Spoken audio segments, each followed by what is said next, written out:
Yang pertama ya Kak, yang pertama Reza ini ketemu kan ya itu tadi kan pasti kakak semua tahu Reza ada di mana, masa sih Mbak Dena nggak tahu. Terus yang kedua kan bagaimanapun itu papa sama mama Reza yang merawat Reza, ya juga haruslah saya minta maaf untuk Kak bertemu juga, itu keinginan Reza.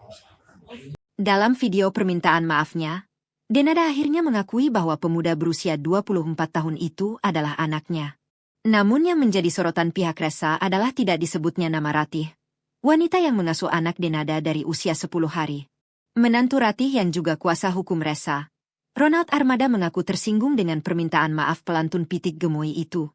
Saya selaku anaknya, mertua saya ini kan merasa juga tersinggung juga gara-gara permintaan maaf Denada.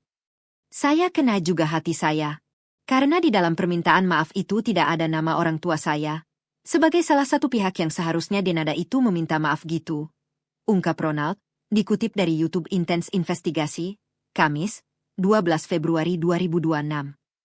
Reza pun mengaku masih ada ketakutan mengakui Denada sebagai ibunya. Pasalnya, hingga saat ini ia masih memanggil Denada dengan sebutan Mbak. Ia masih ada ketakutan.